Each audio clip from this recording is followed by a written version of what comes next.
Articles. 3 articles होते हैं, ए, N और द। ये एक बहुत ही इंपॉर्टेंट वीडियो लेक्चर है। यहां पर हम कई कॉन्सेप्ट्स के बारे में समझेंगे। सबसे पहले तो हम ये समझेंगे कि 2 तरह के आर्टिकल्स होते हैं, डेफिनेट आर्टिकल और इनडेफिनेट आर्टिकल। फिर हम ये जानेंगे कि कहां पर ए का प्रयोग किया जाता है, कहां पर एन का प्रयोग किया जाता है। साथ ही साथ हम इस कॉन्सेप्ट को भी समझेंगे कि कहां पर द का उच्चारण द की तरह और कहां पर द का उच्चारण दी की तरह किया जाता है। ये एक ऐसा कॉन्सेप्ट है जिसके बारे में अक्सर लोगों को नहीं पता होता। हम इसे बारीकी से समझेंगे। इस वीडियो लेक्चर में हम ये भी जानेंगे कि द का प्रयोग किन वर्ड्स के साथ करना कंपलसरी है और किन वर्ड्स के साथ द का प्रयोग बिल्कुल नहीं किया जाना चाहिए। ये एक बहुत ही इंपॉर्टेंट वीडियो लेक्चर है, आप इसे ध्यान से समझिए। सबसे पहले देखिए, ए का उच्चारण अ की तरह होता है।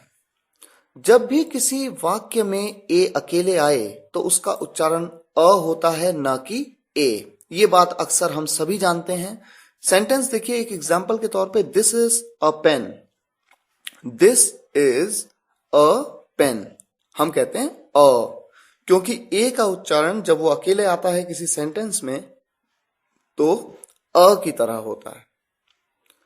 आगे बढ़ते हैं और समझें कि आर्टिकल्स 2 टाइप के होते हैं, 2 प्रकार के होते हैं। एक है डेफिनेट आर्टिकल और इनडेफिनेट आर्टिकल। डेफिनेट आर्टिकल कौन सा है? द, THE, द, जिसे आप कहीं द कहते हैं, कहीं दी कहते हैं। ये बात आगे आपको समझाई जाएगी। और इनडेफिनेट आर्टिकल कौन से हैं? ए या फिर एन। ये दोनों ही इनडेफिनेट आर्टिकल हैं। तो आइए पहले डेफिनेशन को समझें, इनकी परिभाषा को समझें। Definite article the, it generally points out a particular person, place और थिंग। डेफिनेट आर्टिकल किसी विशेष व्यक्ति, वस्तु या स्थान के साथ प्रयोग होता है जिसके बारे में पहले से ही जानकारी हो। ये बात आप एग्जाम्पल के माध्यम से बेहतर समझ पाएंगे। फिलहाल देखिए, इनडेफिनेट आर्टिकल किसे कहते हैं। इनडेफिनेट आर्टिकल कौन से हैं? ए और an. It generally does not point out any particular person, place और थिंग। इनडेफिनेट आर्टिकल का प्रयोग प्रायः किसी ऐसे व्यक्ति, वस्तु या स्थान के साथ होता है जिसके बारे में पहले से जानकारी न हो। आइए एक एग्जाम्पल के माध्यम से हम डेफिनेट और इनडेफिनेट आर्टिकल के यूज को बेहतर समझ पाएंगे। देखिए, एग्जाम्पल आपके सामने है। पापा, दरवाजे पर एक लड़का है, आपसे बात करना चाहता है। देखिए, मान लीजिए घर में आपके पापा और आप बैठे हुए हैं। अचानक दरवाजे पे नॉक हुआ। आप दरवाजे पे जाते हैं, दरवाजा खोलते हैं। एक लड़का खड़ा है। वो कहता है कि मैं आपके पापा से बात करना चाहता हूं। आप अंदर आते हैं, आप अपने पापा के पास आते हैं और कहते हैं, पापा जी, दरवाजे पे एक लड़का है, आपसे बात करना चाहता है। या आप कहते हैं, दरवाजे पे कोई लड़का है, आपसे बात करना चाहता है। आप कहते हैं दरवाजे पे एक लड़का है, या कहते हैं कोई लड़का है। तो देखिए, एक या कोई लड़का कहते हैं। अच्छा, एक तो ये सिचुएशन है। और दूसरी सिचुएशन देखिए, मान लीजिए घर में आप और पापा जी बैठे हैं। आपके पापा आपसे डिस्कस करते हैं कि एक लड़का आएगा, कुछ देर में एक लड़का आएगा, वो मुझसे बात करने आएगा किसी मुद्दे पे, किसी भी मुद्दे पे। अब होता क्या है कि दरवाजे पे नॉक होता है। आप जाते हैं, दरवाजा खोलते हैं, आप देखते हैं हाँ, वाकई में एक लड़का आया है। तो जब आप वापस अपने पापा जी के पास आते हैं तो आप कहते हैं, पापा, दरवाजे पे वो लड़का है, आपसे बात करना चाहता है। आप ऐसा नहीं कहते कि दरवाजे पे एक लड़का है, या आप ऐसा नहीं कहते कि दरवाजे पे कोई लड़का है। क्यों? क्योंकि पापा ने आपसे उस लड़के के बारे में पहले ही बात की थी और आपको जानकारी दे दी थी कि हाँ, कोई लड़का आएगा। तो देखिए, फर्क आ गया। पहले अगर आप उस लड़के के बारे में आपको कुछ पता ना होता तो आप कहते दरवाजे पे एक लड़का है, या कहते दरवाजे पे कोई लड़का है। लेकिन अब चूंकि आपको उस लड़के के बारे में पापा जी ने पहले ही जानकारी दे दी थी तो आप कहते हैं दरवाजे पे वो लड़का है। तो यही कॉन्सेप्ट डेफिनेट और इनडेफिनेट आर्टिकल का है। जब आप कहते हैं एक या कोई लड़का तो उसके लिए आप यूज करते हैं अ बॉय। और जब आप कहते हैं वो लड़का जिसके बारे में पहले से ही बात हो तो आप कहते हैं द बॉय। और यही बात मैंने आपको डेफिनेशन में बताई थी, अगर जानकारी पहले से हो तो वो एक डेफिनेट आर्टिकल है, वहां पर द का यूज किया जाएगा। और अगर जानकारी पहले से न हो, किसी विशेष व्यक्ति वस्तु या स्थान की बात न हो, तो आप वहां पर ए या एन का प्रयोग करेंगे। इस बात को कहां पर ए का प्रयोग करेंगे, कहां पर एन का, ये बात आगे स्लाइड्स में आपको समझाई जाएंगी। फिलहाल एक और एग्जाम्पल देखते हैं। इस एग्जाम्पल के माध्यम से डेफिनेट और इनडेफिनेट आर्टिकल के बारे में थोड़ा और समझें। आपके सामने एग्जाम्पल है, यही तो किताब है जिसके बारे में मैं बात कर रहा था। देखिए यहां पर किताब के बारे में आप पहले ही बात कर चुके हैं, तो आप कहते हैं this is the book I was talking about.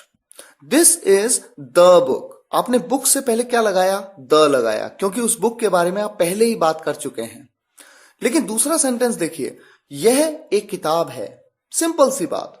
इस किताब के बारे में पहले कोई डिस्कशन नहीं हुआ, आप सिंपली बता रहे हैं कि यह एक किताब है, तो आप कहते हैं दिस इज अ बुक। यहां पर आप ए का प्रयोग करते हैं, यानी एक इनडेफिनेट आर्टिकल ए का प्रयोग। यह एक इंपॉर्टेंट कॉन्सेप्ट है। इसके अलावा एक बात मैं आपको जरूर बताना चाहूंगा, जिस क्वेश्चन को सेंटेंस करेक्शन एक्सरसाइजेज में अक्सर पूछा जाता है कंपटीशन एग्जाम्स में। देखिए इसे जानना भी जरूरी है। आपके सामने सेंटेंस है, मिस्टर राहुल दरवाजे पर हैं। आप कहते हैं mister Rahul is at the door. बहुत सिंपल है। लेकिन मान लीजिए आप और आपके पापा घर में बैठे हैं, दरवाजे पे नॉक होता है, आप दरवाजे पे जाते हैं, दरवाजा खोलते हैं और देखते हैं कि एक आदमी आपके सामने खड़ा है। वो आदमी आपसे कहता है मेरा नाम राहुल है और मैं आपके पापा से मिलना चाहता हूं। तो आप अंदर आते हैं, तो आप किस तरह से बोलेंगे? आप ये नहीं कहेंगे पापा मिस्टर राहुल दरवाजे पे हैं, आप ऐसा नहीं कहेंगे, क्योंकि आपके पापा मिस्टर राहुल के बारे में कुछ नहीं जानते। आप कहेंगे पापा कोई मिस्टर राहुल दरवाजे पे हैं। कोई, यहां पर आप कोई का जो यूज कर रहे हैं, इस कोई या एक के लिए मैंने आपको बताया था कि ए या एन का प्रयोग किया जाता है। आप यहां पर लगाएंगे a mister Rahul is at the door. A mister Rahul is at the door. बड़ा अजीब सा आपको लगेगा कि अ का प्रयोग कैसे किया गया, जबकि किसी नाम से पहले कभी भी किसी आर्टिकल का यूज नहीं किया जाता। ये बात आगे मैं आपको स्लाइड्स में बताऊंगा भी। लेकिन नाम, प्रॉपर नाउन से पहले ए का प्रयोग ऐसे कॉन्सेप्ट में किया जा सकता है जहां पर कोई का सेंस हो। कोई राहुल दरवाजे पर है या कोई सीता दरवाजे पर है, तो a Rahul is at the door, a Sita is at the door. ये एक बहुत ही इंपॉर्टेंट कॉन्सेप्ट है। जैसे जैसे आप इंग्लिश आगे सीखते जाएंगे, आपको नए नए कॉन्सेप्ट समझ में आते जाएंगे और आप हैरान होंगे कि ऐसा हो सकता है। आपको अंदाजा नहीं था कि ऐसा भी हो सकता है। आइए आगे बढ़ते हैं और समझें कि कहां पर ए का प्रयोग किया जाता है और कहां पर एन का प्रयोग किया जाता है। ए और एन के प्रयोग के बारे में समझने से पहले आपको यह समझना जरूरी है कि इंग्लिश और हिंदी दोनों लैंग्वेजेस में वॉवल्स और कॉन्सोनेंट्स कौन कौन से होते हैं। वॉवल मतलब स्वर और कॉन्सोनेंट का मतलब है व्यंजन। देखिए इंग्लिश के 5 vowels A E I O you, और कौन से कॉन्सोनेंट्स हैं? बाकी बचे हुए सभी 21 लेटर्स कॉन्सोनेंट्स हैं। B C D F G H J K L M N P Q R S T V W X Y Z. इसी तरह से हिंदी लैंग्वेज में आपके सामने वॉवल्स आपकी स्लाइड में, आपकी स्क्रीन पे इस समय दिख रहे हैं। वॉवल साउंड, स्वर की ध्वनि देखिए कौन कौन से लेटर्स हैं हिंदी वर्णमाला में। अ आ ई ई उ ऊ ए ऐ ओ औ अंग अह। और कॉन्सोनेंट साउंड कौन से हैं? क ख ग घ ग च छ ज झ य ट ठ ड ढ ण त थ द ध न प फ ब भ म य र ल व श श स ह अक्षत्र ज्ञ। आर्टिकल्स में जब हम कहते हैं कि ए का प्रयोग कहां पर होगा और एन का प्रयोग कहां पर होगा, तो वहां पर सबसे पहले आपको यह जानना बहुत जरूरी है कि वॉवल साउंड कौन से हैं हिंदी के, और कॉन्सोनेंट साउंड कौन से हैं हिंदी के। अब मैं आपको बताऊंगा कि ऐसा मैं क्यों कह रहा हूं। देखिए, एन का प्रयोग कब किया जाता है? If the next word starts with a vowel sound. Vowel नहीं बोला मैंने कहा वोवल साउंड। और वोवल साउंड कौन से हैं? हिंदी के वोवल साउंड जो अभी आपने पढ़े थे, अ आ ई उ ए ऐ ओ औ अंगा। अगर अगले शब्द की शुरुआत स्वर की ध्वनि से हो तब एन का प्रयोग किया जाता है। और इसी तरह से if the next word starts with a consonant sound then a will be used. अगर अगले शब्द की शुरुआत व्यंजन की ध्वनि से हो तो ए का प्रयोग किया जाएगा। देखिए एग्जांपल्स आपके सामने हैं। अ यूनिवर्सिटी, यहां पर यूनिवर्सिटी जो वर्ड है इसकी शुरुआत यू से हुई, यू से, तो इसके साथ ए लग रहा है। क्यों लगाया ए? क्योंकि यू की जो ध्वनि है, देखिए यू है तो एक वोवल, एक स्वर है, अंग्रेजी का एक स्वर है, वोवल है, लेकिन इसकी ध्वनि देखिए, इसका साउंड देखिए, इसका साउंड है य। यूनिवर्सिटी, य का साउंड आ रहा है। चूंकि ये एक कॉन्सोनेंट साउंड है, व्यंजन की ध्वनि है, इसलिए यूनिवर्सिटी के साथ मैंने ए का प्रयोग किया। अक्सर लोग इसमें कंफ्यूज होते हैं, वो कहते हैं कि इंग्लिश के जो 5 वोवल हैं ए ई आई ओ यू, इनमें से कोई वोवल से अगर वर्ड शुरू होगा तो हम एन का प्रयोग करेंगे। ये गलत है, ये सही नहीं है। बात इंग्लिश के ए ई आई ओ यू वोवल्स की नहीं है, बात वोवल के साउंड की है। अगर ध्वनि स्वर की आई तो आप एन का यूज करेंगे, और अगर ध्वनि व्यंजन की आई तो आप ए का यूज करेंगे। यहां पर देखिए, भले ही ये वर्ड यूनिवर्सिटी की शुरुआत यू से है जो कि एक वोवल है, लेकिन ध्वनि किसकी है, साउंड किसका है, वोवल का है कॉन्सोनेंट का है? तो यहां पर साउंड है कॉन्सोनेंट का, क्योंकि हम कहते हैं यूनिवर्सिटी, य से शुरुआत है, और य क्या है, एक व्यंजन की ध्वनि है हिंदी अल्फाबेट में, हिंदी वर्णमाला में, जैसा कि मैंने आपको बताया। इसी तरह से आप देखिए an hour, an hour, hour के साथ एन क्यों लगाया? जबकि एच तो एक कॉन्सोनेंट है, एच जो है एक इंग्लिश का एक कॉन्सोनेंट है, लेकिन फिर भी यहां पर इसका साउंड वोवल का है। हम कहते हैं एन आवर, आ, और आप जानते हैं आ जो है एक वोवल साउंड है, आ, इसलिए हमने एन का प्रयोग किया है। और ऐसा भी कहा जाता है कि एच एक साइलेंट है, इसी वजह से भी आवर की ध्वनि आती है, आवर। देखिए कुछ एग्जांपल्स और आपके सामने हैं। जैसे हम कहते हैं अ बॉय, बॉय के साथ अ लगाया क्योंकि ब कॉन्सोनेंट साउंड है। अ पेन, यहां पर प कॉन्सोनेंट साउंड है। एन ऑनेस्ट, यहां पर वोवल का साउंड है, ऑनेस्ट अ का साउंड है, इसलिए एन का प्रयोग किया गया। इसी तरह से देखिए एन ईयर, यहां पर ई का वोवल साउंड है, इसलिए हम कहते हैं एन ईयर। और यहां देखिए एक और important point, a year, year, यहां पर ये ईयर है, ईयर नहीं है, ये ई से नहीं शुरू हुआ, ये य से शुरू हुआ, ईयर। इसलिए यहां पर चूंकि कॉन्सोनेंट य का साउंड है, इसलिए ए का प्रयोग किया जाता है, अ ईयर। कुछ और एग्जांपल्स हैं। एनएमएलए, यहां पर हम एन क्यों लगाते हैं? जबकि एमएलए में तो शुरुआत एम से हो रही है, एम एक कॉन्सोनेंट है। बात कॉन्सोनेंट की नहीं है, बात कॉन्सोनेंट की साउंड की है। देखिए यहां पर एम एल ए, आप कहते हैं एम ए से शुरू करते हैं एमएलए को, एम ए, तो ए जो है ये एक वोवल का साउंड है, इसीलिए आप एन का प्रयोग करते हैं। इसी तरह से देखिए अ यूनियन, यहां पर य का साउंड आ रहा है जो कि एक कॉन्सोनेंट साउंड है, इसलिए आप ए का प्रयोग करते हैं। एन ऑरेंज, आप एन का प्रयोग करते हैं क्योंकि ऑरेंज अ का वोवल साउंड है। इसी तरह से एक इंपॉर्टेंट कॉन्सेप्ट है कि कहां पर द बोलेंगे और कहां पर दी बोलेंगे। बहुत ही सिंपल, दी का प्रयोग कब करेंगे?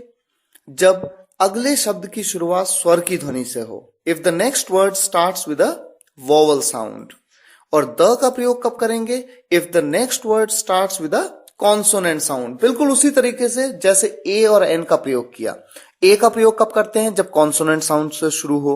एन का प्रयोग कब करते हैं? जब अगला वर्ड वॉवल साउंड से शुरू हो। इसी तरह से दी का प्रयोग कब करते हैं? जब अगला वर्ड वॉवल साउंड से शुरू हो। और द का प्रयोग कब करते हैं? जब अगला वर्ड कॉन्सोनेंट साउंड से शुरू हो। एग्जाम्पल आपके सामने है, आप इन्हें आसानी से समझ सकते हैं। The boy, the pen, the year, the honest, the elephant. देखिए दी एलिफेंट, ए, क्योंकि यहां पर स्वर की ध्वनि आई इसलिए दी लगाया, दी एलिफेंट। कभी आपने नोटिस किया होगा जब मूवी फिनिश होती है तो हम कहते हैं दी एंड, हम द एंड नहीं कहते हैं, हम दी एंड कहते हैं। क्यों? क्योंकि एंड, ए की ध्वनि कौन सी ध्वनि है? स्वर की ध्वनि, इसलिए हम कहते हैं दी एंड। द हाउस, तो ये एक इंपॉर्टेंट कॉन्सेप्ट है। अब आप ये समझिए कि कहां पर द का प्रयोग किया जाता है, वेयर टू यूज द, कहां पर करना कंपलसरी है। देखिए यूनिक पीपल और ऑब्जेक्ट्स के साथ में जो केवल एक हैं, इकलौते हैं। द सन, द अर्थ, दी अर्थ, यहां पर आप क्या कहेंगे? दी अर्थ। क्यों कहेंगे? क्योंकि एक वॉवल साउंड है। The moon, the president, the CEO, the world, the sky. इसी तरह से द का प्रयोग विशेषण के साथ, उन विशेषण के साथ किया जाता है, उन विशेषणों के साथ किया जाता है जो एक पूरे ग्रुप का बोध कराते हैं, जो पूरे ग्रुप का या जाति का बोध कराते हैं। जैसे देखिए the old, the young, the rich, the poor. जब आप कहते हैं ना द ओल्ड, तो यहां पर आप एक आदमी की बात नहीं करते, पूरी कम्युनिटी की बात करते हैं, पूरे ग्रुप की बात करते हैं। इसी तरह से with famous buildings, museums and monuments, प्रसिद्ध भवन, संग्रहालयों व स्मारकों के साथ में आप द का प्रयोग करते हैं। The Taj Mahal, the Qutub Minar, the Lal Qila, the Eiffel tower. देखिए द आईफिल टावर, आईफिल, आ से अ से शुरू है, अ की ध्वनि है, इसलिए आप कहते हैं the Eiffel tower. The globe. इसी तरह से द का प्रयोग कहां पर और किया जाता है? With superlative degrees of an adjective. Superlative degrees के साथ आप हमेशा द का प्रयोग करते हैं। एग्जाम्पल्स आपके सामने हैं। The highest, the most, the lowest, the youngest, the oldest, the nearest. और इसी तरह से with ordinal numbers you use the, क्रमवाचक संख्याओं के साथ में। The last chapter, the first time, the third member, the second occasion, the penultimate number. इस तरह से आप प्रयोग करते हैं। एक जगह और, with countries the names of which include kingdom, states और रिपब्लिक। देखिए यूं तो देश के नाम के साथ द का प्रयोग नहीं किया जाता, लेकिन ऐसी कंट्रीज के नाम जिनमें किंगडम लगा हो, स्टेट्स हो या रिपब्लिक हो। एग्जाम्पल देखिए, the United states, the United states, the United kingdom, the Republic of Ireland. ये एग्जाम्पल आपके सामने है। देखिए यूनाइटेड स्टेट्स या यूनाइटेड किंगडम ये ग्रुप है, पूरा एक ग्रुप है। आप ध्यान से समझें इस बात को। जैसे यूके की बात करते हैं, यूनाइटेड किंगडम, स्कॉटलैंड है, आयरलैंड है, नॉर्थ आयरलैंड अलग है। देखिए इंग्लैंड है, स्कॉटलैंड है, आयरलैंड है, वेल्स है, ये चारों कंट्रीज से मिलकर के बना ये एक किंगडम है, द यूनाइटेड किंगडम। तो जब भी वर्ड, किसी कंट्री के वर्ड्स में स्टेट्स या किंगडम या रिपब्लिक आए तो वहां पर आप द का प्रयोग करते हैं।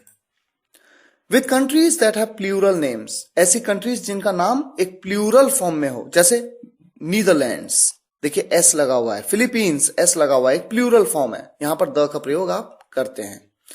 आप नदी, नहर, सागरों के साथ भी द का प्रयोग करते हैं। The Gangas, the Nile, the Atlantic, the Pacific.